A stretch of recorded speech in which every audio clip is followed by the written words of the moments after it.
Donald Trump just accepted a $400 million jet from Qatar to replace Air Force One, and MAGA Republicans are actually very upset about it. That's why I'm talking about it today. Obviously, Democrats are going to be upset about literally anything that Donald Trump does. So that's not really relevant, but I don't see this poor of a reaction from MAGA Republicans towards something Donald Trump has done. Hardly ever. And so that's why I have to talk about it. So we're going to break down the details of actually what happened, what it substantially means, and then also look at kind of the optics of it and how it's going to shake out politically. So this is according to ABC News. It is what they say. In what may be the most valuable gift ever extended to the United States from a foreign government, the Trump administration is preparing to accept a super luxury Boeing 747-8 jumbo jet from the royal family of Qatar, a gift that is to be available for use by President Donald Trump as the new Air Force One until shortly before he leaves office, at which time ownership of the plane will be transferred to the Trump Presidential Library Foundation. So the Department of Defense will receive it. This is how it's going to work. They're going to receive it. They're then going to go over it, make sure that there's no bombs on it or it's not bugged or something like that. And then they're going to outfit it with all the gadgets that Air Force One needs. Then it will be Air Force One until about 2029. Then it will be converted it's going to go to Trump's charity, his Presidential Library Foundation charity. So it's not going to Trump per se, but it's going to a charity that he will manage. In any case, Donald Trump reacted to the backlash of the tweet, with a tweet rather, I should say. This is what he said. You can see right here, he said, "So the fact that the Defense Department is getting a gift free of charge of a 747 aircraft to replace the 40-year-old Air Force One temporarily in a very public and transparent transaction so bothers the crooked Democrats that they insist we pay top dollar for the plane. Anybody can do that. The Dems are world-class losers, MAGA." The problem with that is the Defense Department isn't getting a gift forever, and that's kind of what he makes it sound like. They are borrowing the gift, and then it goes to Trump's charity. And this is why people are upset. Again, MAGA Republicans are upset. I'm not talking about the Democrats. They're going to be upset about literally everything. I'm talking about people who voted for Donald Trump.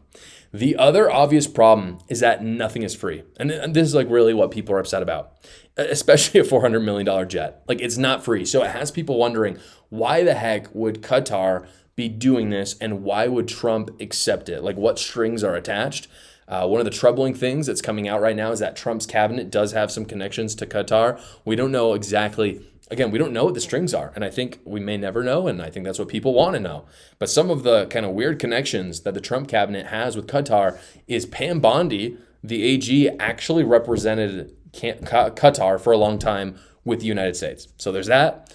Also, you have Steve Witkoff, who is Trump's kind of chief negotiator. He sold one of his hotels here in the United States to Qatar. And I don't know all the details of it, but if I'm not mistaken, it was a piece of real estate that was having a very hard time selling. So it makes sense that Steve Witkoff would have kind of fond feelings and good relationships with the Qatar government. So we don't know what's happening, but they have a lot of ties to Qatar, and that worries conservatives for good reason. And it really should. For all of the talk about AIPAC controlling the U.S., or Israel being kind of the real people in charge, that's a big talking point on the right now. And I think it's a valid point to a certain degree. I think it's something that should be looked into. But for all of that talk, Qatar is actually way more influential in the United States than people give them credit for. Here is a chart. I found this chart fascinating. It is the amount of money the top 10 donating countries give to U.S. universities. And what you see is that Qatar is at the top with $6 billion. It's not even really close. Second place is Saudi Arabia with $3.5 billion. So Qatar gives almost twice as much money to American universities than the second place. Then you have the United Arab Emirates, 1.5, Kuwait, 1.3, China, 1.2, and then kind of all of our Western allies around $1 billion from the UK, Germany, Canada, Hong Kong, Bermuda. That's scary. Like, why do we allow that? On a broader note, why do we allow that? I don't think that should be illegal. I think most Americans don't think that should be illegal, obviously. Qatar is not an ally, by the way. They harbor terrorists. They're one of the top terrorist states in the world. They support Hamas. So it is very troubling that Trump is taking a gift from them. And this is coming from a Trump supporter. So let's get to the optics of that. So that's kind of the substance. The optics of this are really bad. Even if somehow there were no strings attached, which I think that's hard for anybody to believe, but somehow if there were, it's going to look like there are. Everybody's going to assume there is, whether it is or not. And the voters will not be happy. And that's not going to do good things for Trump's agenda or for Republicans. One of Trump's justifications, by the way, and this is why I think where the optics get really bad, is the justifications for taking the jet is that Boeing is taking too long to get the new Air Force One made. Air Force One has been around for like 40 years now, that plane. And so Boeing is supposedly re-upgrading. It's one of the nicest planes in the world, and they're making a new one. But it's taking too long, so Trump's ticked about it. The problem with that is he is advocating, and I know it's a Boeing in the first place, but still, he is advocating for made in America. That's what he talks about all day with the tariffs. Isn't Trump's whole thing right now that we want to purchase American-made things, always from America, and not buy, even if it's roundabout, even if it was originally made in the United States and it goes to China, if you buy it back from China, you still have to pay the tariff. You have to pay the tariff no matter what. And so Trump's whole thing is America first, America made.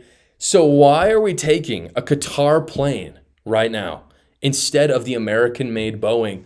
Again, I understand the Qatar plane, it was ultimately made by Boeing, but we're still taking it back from Qatar rather than just taking it from America in the first place. I think it's a really bad hypocritical look. It will not go over well with people who are critical of the tariffs, and Trump really cannot afford that because his agenda, in my opinion, is just way too important. I want Trump to do well. I think that he should change his mind on it and reject it. I think most Americans agree with that. And then after that, he should cut Qatar off from influencing the United States altogether. Hey everyone, I wanted to introduce you to my book, A New Cult. It's up on the bookshelf just back there. I talk about how the left has literally devolved into a cult. Talk about some crazy stories. I know you'll enjoy reading it. I had a great time researching and writing it. Go check it out right now. The link is in the description below.